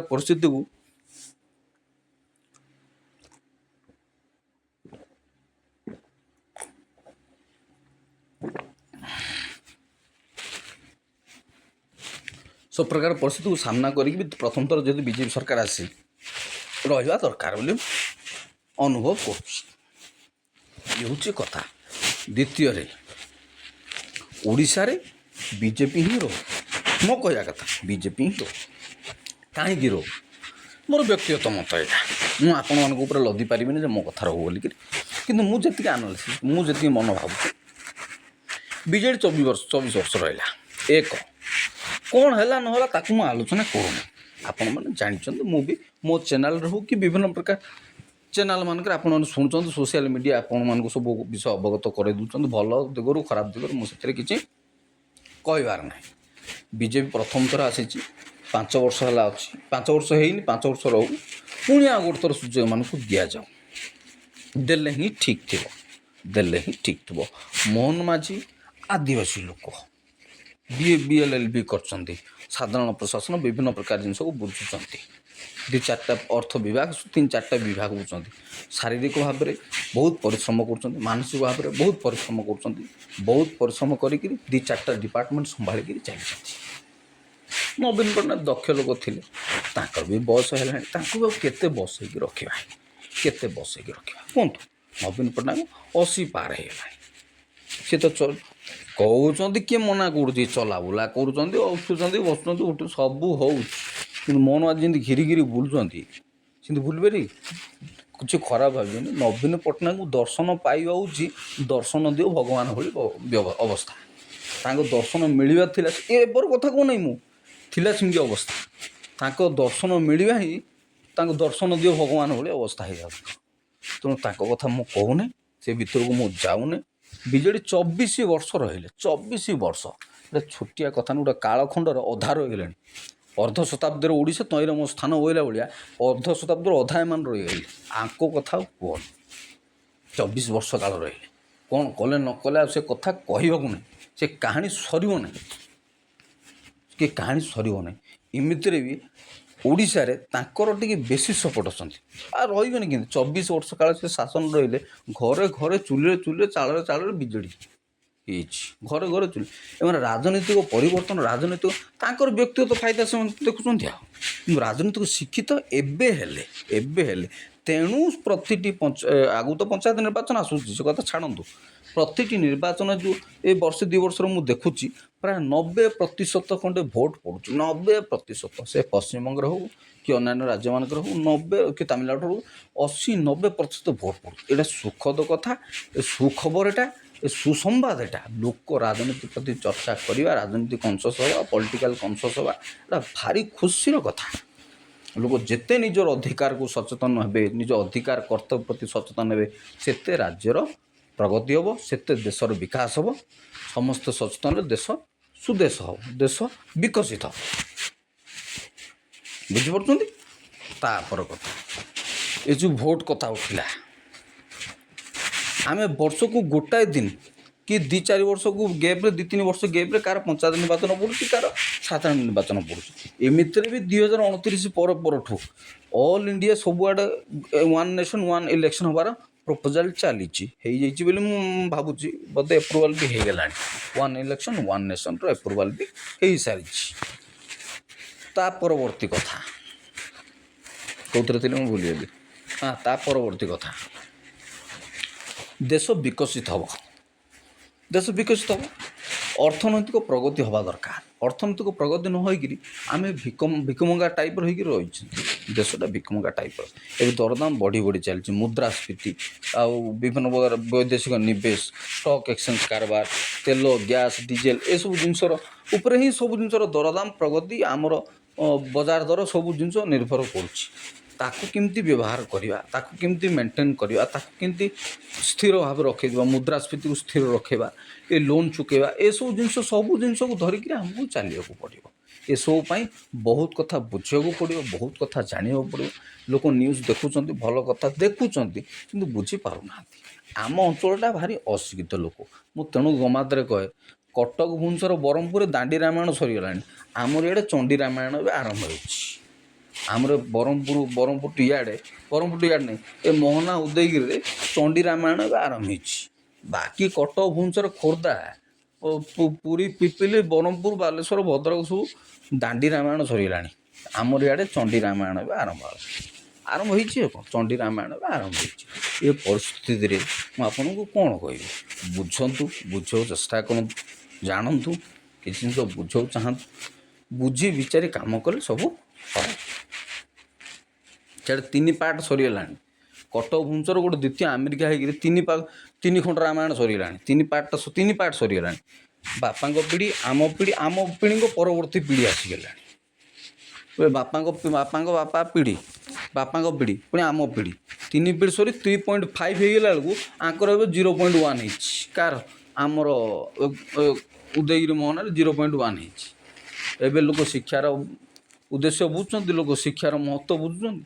ଏବେ ଶିକ୍ଷା କ'ଣ, ଶିକ୍ଷିତ କ'ଣ, ରାଜନୀତି କ'ଣ, ପଲିଟିକାଲ କନସସ୍ କ'ଣ ବୁଝୁଛନ୍ତି? କ'ଣ ବୁଝେଇବା? ସେଟା ଦାଣ୍ଡି ରାମାୟଣ ସରିଗଲାବେଳେ ଚଣ୍ଡୀ ରାମାୟଣ ଏବେ ଆରମ୍ଭ ହେଇଛି। ଇଏ ହେଉଛି କଥା। ବୁଝନ୍ତୁ, ଚିନ୍ତା କରନ୍ତୁ, ତାପରେ ଯାଇ କିଛି ଗୋଟେ ଫାଇନାଲ୍ କରିବା। ଆଉ କ'ଣ କଥା ଅଛି? ବିକଳ୍ପ ଖୋଜିବାକୁ ହେବ। ବିକଳ୍ପ କଥା ଟିକେ କହିକିରି ସାରେ ମୁଁ। ମାନି ନିଅନ୍ତୁ, ନେସନ୍ ୱାଇଡ଼୍ 2ଟା ପାର୍ଟି ହେଉଛି ଆମର। ପ୍ରାୟତଃ ଦବଦବ 2ଟା ପାର୍ଟି ଅଛି। ଆପ୍ ଅଛି, ଆମର ସମାଜବାଦୀ ପାର୍ଟି ଅଛି, କି ଅନ୍ୟାନ୍ୟ ପାର୍ଟି ଗୁଡ଼ା ବି ଅଛନ୍ତି। ସେମାନେ ବି ଅନ୍ୟାନ୍ୟ ରାଜ୍ୟମାନଙ୍କରେ ନିଜର ଶାଖା ବ୍ରାଞ୍ଚ ସବୁ ଖୋଲି ସାରିଲେଣି। ସ୍ୱାଗତ ଯୋଗ୍ୟ କଥା। କେବଳ ବିଜେପି, କଂଗ୍ରେସକୁ ଦବଦବା ରଖିବାଟା ବି ଠିକ୍ ନୁହେଁ। ବିଭିନ୍ନ ରାଜ୍ୟରେ ବିଭିନ୍ନ ଲୋକଙ୍କର ବିକଳ୍ପ ସବୁ ତିଆରି ହେଉଛି। ବିଭିନ୍ନ ରିଜନାଲ୍ ପାର୍ଟି ଗୁଡ଼ା ବି ଆମେ ଚାହୁଁଛୁ, କାହିଁକିନା ଖାଲି ବିଜେପି, କଂଗ୍ରେସକୁ ଭିଡ଼ିକି ଧରିଲେ ହେବନି। ରିଜନାଲ୍ ପାର୍ଟି ଗୁଡ଼ା ବି ରହିବା ଦରକାର। ବିକଳ୍ପ ତିଆରି କରିବା ଦରକାର, ବିକଳ୍ପ ଆସିବା ଦରକାର, ନେତା ତିଆରି ହେବା ଦରକାର, ଆସିବା ଦରକାର, ନୂଆ ପାର୍ଟି ଆସିବା ଦରକାର।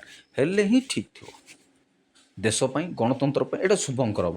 ଗୋଟାକୁ ଭିଡ଼ିକି ଧରି ରହିବା ଆଦୌ ଶୁଭଙ୍କର ନୁହଁ, ଆଦୌ ବୁଦ୍ଧିମାନର ପ୍ରଶ୍ନ ହୁଏ ନାହିଁ। ବିକଳ୍ପ ତିଆରି କରିବାକୁ ପଡ଼ିବ, ବିକଳ୍ପ ଖୋଜିବାକୁ ପଡ଼ିବ। ବିକଳ୍ପ ଯେତେ ଆସିବ ସେତିକି ଗଣତନ୍ତ୍ର ମଜବୁତ ହେବ। ଗଣତନ୍ତ୍ର ନାଟକରେ ଅତ୍ୟଧିକ ଏକାଧିକ ଅଭିନେତା ଆମ ପାଇଁ ଶୁଭଙ୍କର, ଆମ ପାଇଁ ଠିକ୍। ଆମେ ଖାଲି ଗୋଟାଏ ଲୋକ ଭିଡ଼ି ଧରିକି ବସିଲେ ହେବ ନାହିଁ। ଅବଶ୍ୟ ଏମିତି ବି କିଛି ବ୍ୟକ୍ତିତ୍ୱ ଅଛନ୍ତି, ବ୍ୟକ୍ତିବିଶେଷ ଅଛନ୍ତି ଯେଉଁମାନଙ୍କୁ ରିପ୍ଲେସ୍ କରିବା ମୁସ୍କିଲ କଥା। ଏ ଯେମିତି ମୋଦି ଆଉ ନବୀନ ସେମିତି। କିନ୍ତୁ ତା ମାନେ ନୁହଁ ଯେ ଆମେ ସିଏ 90 ବର୍ଷ 100 ବର୍ଷ ପର୍ଯ୍ୟନ୍ତ ଜଣକୁ ବସେଇକିରି ସେ ମିଶରର ମମି ନା କ'ଣ ଗୋଟେ କହନ୍ତି ତାଙ୍କ ଭଳିଆ ଗୋଟେ ଶବକୁ ଧରିକି ଧୂପ ମାରିଲା ଭଳିଆ କଥା କହିଲେ ହେବନି। ଆମେ ବିକଳ୍ପ ଖୋଜିବାକୁ ପଡ଼ିବ। ଜଣକୁ ଏକାଧିକ ଲୋକକୁ ଆଣିକିରି ଆମେ ବିକଳ୍ପ ଖୋଜିକିରି ନାଟକକୁ ଆହୁରି ରସାଳ କରିବାକୁ ପଡ଼ିବ। ହେଲେ ମଜାରେ ଚାଲିବ, ସୋସାଇଟି ଆଗକୁ ଚାଲିବ, ଗଣତନ୍ତ୍ର ଆଗକୁ ଚାଲିବ, ସମୟ ଆଗକୁ ଚାଲିବ, ରାଜନୀତି ଆଗକୁ ଚାଲିବ। ବିକଳ୍ପ ତିଆରି କରିବାର ଢାଞ୍ଚା ଆମର ଉପରେ ନିର୍ଭର କରୁଛି। ମୁଁ ଭାରି ଖୁସି ହେଲି ବାଙ୍କିପୁର ଯେତେବେଳେ ପ୍ରଶାନ୍ତ କିଶୋର ଭାଇ ଆମର ହେଲା ନିର୍ବାଚିତ ହେଲେ। କିନ୍ତୁ ସେ ଯେଉଁ ଉଚ୍ଚଶିକ୍ଷିତ କ୍ୟାଣ୍ଡିଡେଟ୍ ସବୁ ଦେଇଥିଲେ ଇଲେକ୍ସନରେ, ଜେନେରାଲ ଇଲେକ୍ସନରେ ଗୋଟାଏ ବି ଲୋକ କିଏ ଜିତିଲେ ନାହିଁ। ସବୁ ଗଲେ ସେ ନୀତିଶ କୁମାର ପାର୍ଟି କି କ'ଣ ଜେଡିୟୁ ନା କ'ଣ, ଆଉ କିଛି ଗଲେ ବିଜେପି, ଏମିତି ଏସବୁରେ ସେ ନୂଆ ପାର୍ଟି କିଏ ପଚାରିଲେ ନାହିଁ। ପରବର୍ତ୍ତୀ ରିଏଲାଇଜ୍ କ'ଣ କଲେ କି ନ କଲେ ବାକିପୁର ଉପନିର୍ବାଚନ ପ୍ରଶାନ୍ତ କିଶୋର ଜିତିଲେ। ବିକଳ୍ପ ଖୋଜିବା ଦରକାର। ଗୋଟାଏ ଲୋକ ସହିତ ଗୋଟେ ଗଲା, ଗୋଟେ କାଳଖଣ୍ଡ ପଳେଇଲା। ନବୀନ ସହିତ ଗୋଟେ କାଳଖଣ୍ଡ ପଳେଇଲା, ନୀତିଶ କୁମାର ସହିତ ଗୋଟେ କାଳଖଣ୍ଡ ପଳେଇଲା, ମୋଦି ସହିତ ଗୋଟେ କାଳଖଣ୍ଡ ପଳେଇଲା, ବାଚି ସହିତ ଗୋଟେ କାଳଖଣ୍ଡ ପଳେଇଲା। ଯାହା ସହିତ ଯିଏ ଗଲେ ନୂଆ ଚାପ୍ଟର ଆରମ୍ଭ କରିବାକୁ ପଡ଼ିବ। ଯେଉଁ ମାଷ୍ଟର ତା ସେମିତି ପାଠ ହେବାକୁ ପଡ଼ିବ ନା। ସିଏ ତ ଅଛି ଆଉ ତାକୁ ଛାଡ଼ି ନାହିଁ, ତା ଆଗରୁ ଆମକୁ ବାଟ କାଢ଼ିବାକୁ ପଡ଼ିବ। କେଉଁ ଗାଁ କଥା ହେଇନି ଯେ ଗାଁ 5 ପତ୍ର ଅଛନ୍ତି ସେ କଥା ଚିନ୍ତାଧାରା କରିବେ କ'ଣ କରିବେ, ତାକୁ କାହା ଆଗରେ ବସେ। ଇଏ ଗଣତନ୍ତ୍ରର କଥା।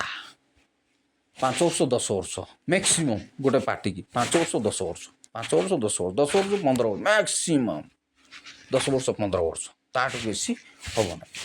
ବିକଳ୍ପ ତିଆରି କରିବାକୁ ପଡ଼ିବ। ଏକା ବାପା ସମ୍ପତ୍ତି ହେଇନି ରାଜନୀତି ସମସ୍ତଙ୍କ ମୁଁ ଆଗା କରି ମୁଁ ଆଗା ପାର୍ଟିରେ ରହିବି, ହଉ କରକୁ ମୁଁ ଶଳା ମୁଁ ଆଗରେ ସେମିତି ଭାବିଲେ ହେବ ନାହିଁ।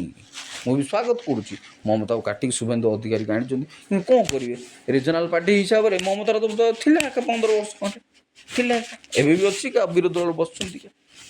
କିନ୍ତୁ 15 ବର୍ଷ ହେଲା ପରେ ଆଉ କେତେ ବର୍ଷ ତାଙ୍କୁ ଦିଆହେବ।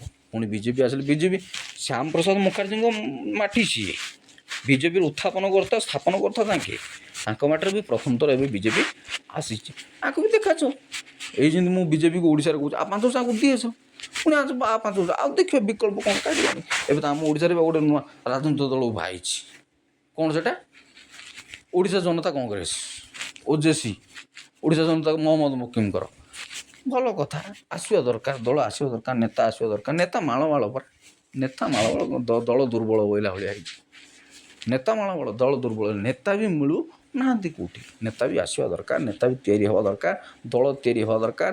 ଦଳ ନେତା ସବୁ ବିକଳ୍ପ ତିଆରି କରି ଆମକୁ ଅପସନ୍ ସବୁ ରହିବ। ଅପସନାଲ୍ ବି ଏ ଯେମିତି ନାଟର କଥା କହିଲେନି, ନାଟ କ'ଣ ସେ ନାଟ, ଏ ଯେମିତି ଆମର ମନେ ପଡ଼ୁନି, ଆନ୍ନା ହଜାରେ ନାଟର ଅପସନ୍ ଦେଲେ। ହେଲେ ଆମେ କୌଣସି ହେଲେ ଗୋଟେ ବିକଳ୍ପ ଦରକାର। ଆମେ କେଉଁ ନେତାକୁ ଯଦି ଚୁଜ୍ କରିବାକୁ ପସନ୍ଦ ଚାହୁଁନୁ, ତାହେଲେ ଆମେ କାହାକୁ ଭୋଟ୍ ଦେବୁ, ନାଟରେ ଦାବି ଦେବୁ। ଆମେ ନାଟ ସେମିତି ନ ହଉ, ଆମ ଆଗରେ ବିକଳ୍ପ ଦେବ। ଭୋଟ୍ ଖାମଖିଆଲି ନୁହଁ ଯେ ଭୋଟ୍ ତୁମେ ଗମାତ କରିବ, ଲକ୍ଷ କୋଟି ଟଙ୍କା ଖର୍ଚ୍ଚ କରି ତୁମେ ଭୋଟ୍ କରିବ। ଆଉ ଭୋଟ୍କୁ ତୁମେ ଗମାତ ହେବ କି ଯେ ନାଟ ମାରିଦେବ, ନାଟ ଚାଲିଛି କି ନାଟ କରିଦେବ ଯେ, କାହାକୁ ଗୋଟେ ଚୁଜ୍ କରି। ତେଣୁ ଯୋଗ୍ୟ ପ୍ରାର୍ଥୀ ତିଆରି କରିବାର ପରିବେଶ ଆମେ ତିଆରି କରିବାକୁ ପଡ଼ିବ। ଜନତା ହିଁ ବୁଝିବାକୁ ପଡ଼ିବ। ଜନତା ବୁଝିଲେ ନା ହେବ। ଜନତା ସରକାର ପରା, ଜନତା ଜନାର୍ଦ୍ଦନ ପରା, ଗଣତନ୍ତ୍ର ନାଟକ ପରା, ଜନତା ଜନାର୍ଦ୍ଦନ। ଜନତା ବୁଝିଲେ ତ ହେବ, ଜନତା ଚାହିଁଲେ ତ ହେବ। ଆମେମାନେ ସବୁ ଚାହିଁନାହାନ୍ତି ବୋଲି କାହିଁ ହୁଣ୍ଡା ଗୁଣ୍ଡା ସବୁ ଚାଲିଛି, ଏମିତି ଦୁର୍ନୀତି ସବୁ ଚାଲିଛି। ଆମେ ସଚେତନ ହେଇଗଲେ, ଆମେ ଲାଞ୍ଚ ନଦେଲେ କିଏ କାହିଁ ଆମ ଲାଞ୍ଚ ନେବ? ଆମଠୁ କିଏ କାହିଁ ଲାଞ୍ଚ ନେବ? ମୁଁ ତେଣୁ ତ ଗୋଟେ ଭିଡ଼ିଓରେ ନା ଗୋଟେ କୋଟେସନରେ ନା ଫେସବୁକ୍ ପୋଷ୍ଟରେ କହୁଥିଲି ଯେ ଭିଡ଼ିଓରେ କହୁଥିଲି ଭଗବାନଙ୍କୁ ବି ଦକ୍ଷିଣା ଦେଇକିରି ଆମେ ଆଶୀର୍ବାଦ ପାଇବାର ମାନସିକତା ରଖୁଛନ୍ତି। ତେଣୁ ପ୍ରତିଟି କ୍ଷେତ୍ରରେ ଆମେ ଲାଞ୍ଚ ଦେବାକୁ ହିଁ ପଡ଼ୁଛି। ଲାଞ୍ଚ ନେବାର ପ୍ରବୃତ୍ତିଠୁ ଲାଞ୍ଚ ଦେବାର ପ୍ରବୃତ୍ତି ଆମ ଭିତରେ ବେଶୀ ଅଛି। ତେଣୁ ଲାଞ୍ଚ ଗୋଟେ ଢାଞ୍ଚା ଚାଲିଛି। ନା ଖାଉଙ୍ଗା ନା ଖାନା ଦୁଙ୍ଗା ବୋଇଲା ଭଳିଆ ଆମେ ନା ଦେଲେ ସେ ନେବ କାହିଁକି? କାମ ହେବନି କ'ଣ? ଆରେ କାହିଁକି ହେବନି? କାମ କରିଦେବା ପାଇଁ ଆମର ତ ଦୁର୍ନୀତି, ଆମ ଭିତରେ ଦୁର୍ନୀତି ଅଛି। ତାକୁ କାଟି ମୁଁ ହେଇଯିବି, ମୋତେ କାଟି ସିଏ ହେଇଯିବ, ତା ପିଲା ଆମ ଭିତରେ ପରସ୍ପରକୁ କାଟିବାର ପ୍ରବୃତ୍ତି ହିଁ ଦୁର୍ନୀତିରୁ ଆମ ଭିତରେ ତ ଦୁଃସ୍ଥିତିରୁ ତ ଦୁର୍ନୀତି ହେଇଛି। ମୋତେ ମିଳିଯିବ ଇନ୍ଦିରା ଆବାସ, ମୁଁ 5,000 ଦେଇଦେବି, ବାପା ନା କାଟି ପୁଅ ପାଇଯାଉଛି, ପୁଅ କାଟି ବାପା ପାଇଯାଉଛି। ଏମିତିରେ ତ ଦୁର୍ନୀତି ଦୁଃସ୍ଥିତି। ଆଉ ଦୁର୍ନୀତି କେମିତି ହେଉଛି? ଏଇଟା ହେଉଛି କଥା। ଆମ ଭିତରେ ଦେବାର ପ୍ରବୃତ୍ତି ଥିବା ହେତୁ ଲୋକ ନେବାର ପ୍ରବୃତ୍ତି ରଖିଛନ୍ତି। ଅଡ଼ୁଆଟା ସେଇଠି। ଏ ତ ଦୁର୍ନୀତିର ଦେଶ, ଆଉ ଧର୍ମର ଦେଶ, ଧର୍ମ ଉତ୍ପତ୍ତିର ଦେଶ। ସବୁ ଧର୍ମର ଉତ୍ପତ୍ତି ଏଇଠୁ। ହିଂସା ଅହିଂସାର ଦେଶ। ବିଶ୍ୱାସ କରିପାରୁଛନ୍ତି ଆବିକା ଡେଟ୍ରେ ମହାତ୍ମା ଗାନ୍ଧୀ ଥିଲେ କ'ଣ ହେଇଥାନ୍ତା?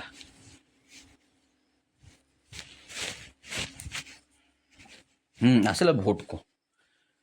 ମୁଁ ଏଇ 2-4 ଦିନ ତଳେ ଥରେ ରାତି 8-9 ବେଳକୁ ଖାଇସାରିଲା ପରେ ଭାବନା ଏମିତି କ'ଣ ଆସିଲା, ମୁଁ ଲେଖିଦେଲି ଗୋଟେ ପୋଷ୍ଟ ଆର୍ଟିକଲ୍ଟେ, ଛୋଟ ଆର୍ଟିକଲ୍ ଲେଖିଦେଲି ଫେସବୁକ୍ରେ। କ'ଣ ଏ ଯେଉଁ ପଞ୍ଚାୟତ ନିର୍ବାଚନ ଆସୁଛି, ସେ ପଞ୍ଚାୟତ ନିର୍ବାଚନ ପାଇଁ ଆମକୁ ସ୍ୱଚ୍ଛ, ସୁନ୍ଦର, ଶାନ୍ତିପୂର୍ଣ୍ଣ ଏକ ନିର୍ବାଚନ କରିବାକୁ ପଡ଼ିବ। ବିଜେପି ଯଦି ପ୍ରଥମ ଥର ଆସି ତାଙ୍କ ପାଇଁ ଟିକେ ଟଫ୍ ହୋଇପାରେ, ଟିକେ ଚ୍ୟାଲେଞ୍ଜେବଲ୍ ହୋଇପାରେ ପଞ୍ଚାୟତ ନିର୍ବାଚନ କରାଇବା। ତେଣୁ ଏ କଥା ମୁଁ ଗୋଟେ ଦେଖୁଥିଲି ନା ଭାବୁଥିଲି, ଏଥର ଆଧାର କାର୍ଡ଼କୁ ତ ସବୁ ଫିଙ୍ଗର ପ୍ରିଣ୍ଟ ହୋଇଗଲାଣି, ଫେସ୍ ରେକଗ୍ନାଇଜେସନ୍ ବି ହୋଇଗଲାଣି। ଏମିତିରେ ବି କ'ଣ ଇଲେକ୍ସନ୍ ଆଉ ଇଭିଏମ୍ ନେଇକି ଅଛି କି? ଇଭିଏମ୍ ତ ଗୋଟେ ବଡ଼ ଇସ୍ୟୁ। ଇଭିଏମ୍ଟା ଗୋଟେ ବଡ଼ ଇସ୍ୟୁ, ଇଲେକ୍ଟ୍ରୋନିକ୍ ଭୋଟିଂ ମେସିନ୍। ଇଏ ଗୋଟେ ବଡ଼ ଇସ୍ୟୁ। ଆକୁ ନେଇକି କଂଗ୍ରେସ ବାଲା ଆମେ ହିଁ କଂଗ୍ରେସ ବାଲା ଆମେ ବାଲା ହିଁ ବେଶୀ ରଡ଼ି ଛାଡ଼ୁଛନ୍ତି। ଇଏ ଭୁଲ ହେଉଛି, ଇଏ ହେଉଛି, ଗୋଟେ ଦାବିଲେ ଗୋଟେକୁ ପଳାଉଛି, ଇଏ ଦୁନିଆ ହଟା ଦୁନିଆ ପାଲାସି, ସିଏ କଥା ଛାଡ଼ନ୍ତୁ। ବାକି ଆଧାର କାର୍ଡ଼, ଭୋଟର କାର୍ଡ଼, ସିଏ ଗୋଟେ ବଡ଼ ସମସ୍ୟା। ତାକୁ ଏବେ କିଛି ଦିନ ହେଲା ମୁଁ କାଲି ଆଜି ଦେଖୁଥିଲି, ଆଧାର କାର୍ଡ଼ କରେକ୍ସନ୍ କରିବାର ସେ ଗୋଟେ ସମସ୍ୟା। ଏ ଆଧାର କାର୍ଡ଼ ଉତ୍ପନ୍ନ ବି ସେ ୟୁପିଏ ହିଁ କରିଛି। ୟୁପିଏ ମାନେ କି କଂଗ୍ରେସ ସରକାର ହିଁ କରିଛି। ଆଧାର କାର୍ଡ଼ ମ୍ୟାଣ୍ଡେଟୋରି। ଆଧାର କାର୍ଡ଼କୁ ସେହି ସମୟରେ କିଛି ତତ୍କାଳୀନ ବିଜେପି ନେତାମାନେ ବିରୋଧ କରିଛନ୍ତି।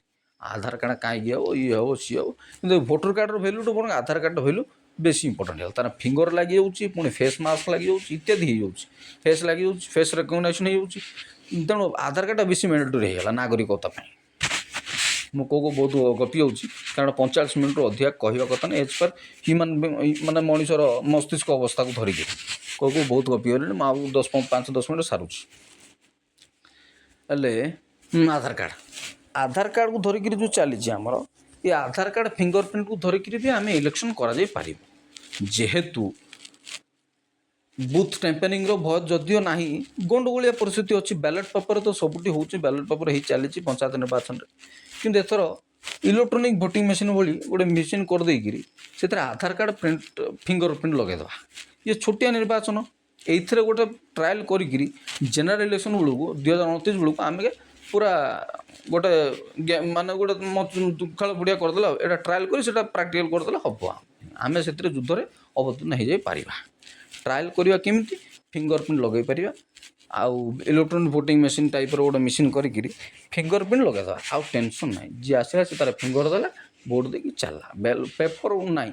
ଯେଉଁ ପ୍ରିଣ୍ଟ ଖଣ୍ଡେ ବ୍ୟବସ୍ଥା କରିଦେଇଥିବା, ପ୍ରିଣ୍ଟର ଖଣ୍ଡେ ବାହାରିବ। ଏଇଥରକୁ ମୁଁ ଯେଉଁ 2024ରେ ଇଲେକ୍ସନ୍ରେ ମୁଁ ଭୋଟ ଦେବାକୁ ଯାଇଥିଲି, ସେ ଇଲେକ୍ଟ୍ରୋନିକ୍ ଭୋଟିଂ ମେସିନ୍ ଇଭିଏମ୍ରେ ଭୋଟ ଦେଲା ପରେ ଛୋଟିଆ କାଗଜ ରସିଦ ଭଳିଆ ଗୋଟେ ପ୍ରିଣ୍ଟରେ ବାହାରେ। ଦେଖିକି ଖୁସି ଲାଗିଲା। ଭଲ କଥା, ସେଇ ଟାଇପ୍ର ସିଷ୍ଟମ୍ କରିଦେବା। କିନ୍ତୁ ଇଭିଏମ୍ଟା ଗୋଟେ ମୋଡ଼ିଫାଏ କରିଦେବା। ଫିଙ୍ଗର ଲାଗିଲା, ଆସିଲା ପେଜ୍ଟା, ବ୍ୟାଲଟ୍ ପେପର୍ଟା ସ୍କ୍ରିନ୍ରେ ଆସିଲା, ଟିକ୍ ଟିକ୍ ଟିକ୍ ମାର, ଚାଲ। ମୋବାଇଲ୍ ଫ୍ରେଣ୍ଡଲି କରିଦେଲେ ବି ହେବ।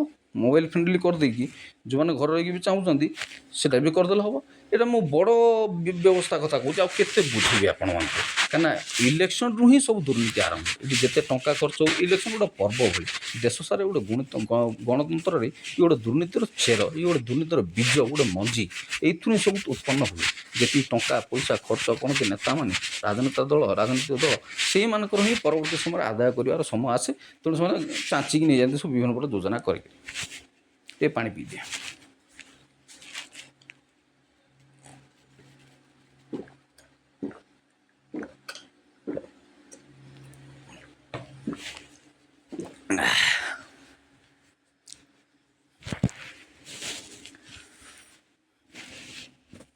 ଏମିତି ପରିସ୍ଥିତିରେ ଏ ରାଜନୈତିକ ଦଳ, ଏ ନେତାମାନଙ୍କର ଏ ଯେଉଁ ଅଭିସନ୍ଧି, ଏ ଯେଉଁ ଛନ୍ଦ, ଏ ଯେଉଁ କୁସନ୍ଧି, ଆକୁ ହଟେଇବାକୁ ହେଲେ ଇଲେକ୍ସନ୍କୁ ଆମକୁ ସ୍ୱଚ୍ଛ କରିବାକୁ ପଡ଼ିବ। ଭୋଟ୍ ପ୍ରତ୍ୟାହାର ତ ବଢ଼ିବ, ପଞ୍ଚାୟତ ନିର୍ବାଚନରେ ବଢ଼ିବ, ଜେନେରାଲ୍ ଇଲେକ୍ସନରେ ବଢ଼ିଛି, ଆଗକୁ ବି ବଢ଼ିବ। କିନ୍ତୁ ଗୋଟେ ଟ୍ରାଏଲ୍ ମେଥଡ଼ କରିଦେବାକୁ ପଡ଼ିବ। ଏଇ ଗୋଟା ଥର ପୁରା ବିକଳ୍ପ ତିଆରି କରିଦେଇକିରି ଆମେ ଗୋଟେ ଅଲଗା ଢାଞ୍ଚାରେ କରିବା। ପେପରଲେସ୍ କରିବାକୁ ପଡ଼ିବ। ପେପରଲେସ୍ ଇଲେକ୍ସନ୍ କରିବା। खाली मेसीन बस मोबाइल फ्रेंडली करदे जहाँ मोबाइल गला गला ना सब सेंटर को आयो कौन निर्वाचन बूथ को आसो फिंगर प्रिंट लगे करदे कथा जाते जे देला आधार नंबर धरिकी हो ये फिंगर प्रिंट धरिकी हो करदे सिस्टम लेखा तुटिला आर थर 29 बेलू टेनटा छुईब लेखा तुटिव टेंशन नथियो कहना मोदी तो सब डिजिटल इंडिया करटा कहीं न करवा इलेक्शन व्यवस्था भी उड़े देवा दरकार टेंशन रही बैलेट पेपर हल जो उड़ीगले टेंशन तुटिव आ बूथ टाइम पर ये सी किसी ना ऑफलाइन कर गुड़ाए विकल्प अच्छी टेक्नोलोजी को आगू गला आम तो डेली गोटे पठाऊँ मंगल को चंद्र को डेली गोटे पठाऊँ जाने बड़ कथा नहीं तेणु हो पार सब हो पार आम इच्छा शक्ति थी दरकार आइडियाज दरकार हेल्प आउ स्वच्छ हम आहरी सुंदर हम आहरी टेंशन न थी हम यू होगला टेंशन खलास तो घरे बस करेंगे सब स्वच्छ हो इलेक्शन ठीक ठाक चलला बेले इलेक्शन खर्च इलेक्शन जबतीय धंदार मुक्त होगला बेले आ दुर्नीति ही आम देश रही आ विकसित हबार मूल पाहाच तो यहाँ विकसित मूल पाहाच यहाँ लोक को नेता डर दरकार नेता लोक डरे लोक नेता लोक डरे गणतंत्र पर सेवक आम सेवक आम लोक डर लोक आमको डर लोक आमको डरे आम लोक डरिया नेता हूँ देशर सेवक हूँ कथा आ बेसी लंबू कहते कौ चलती मुझे थकीगले 40-45 मिनट बेस कहवा कथा भी नुह मु कौ घंटा घंटा कहूँ मुंड बिंधा हूँ ये रोचे आ देखिए कथा रही।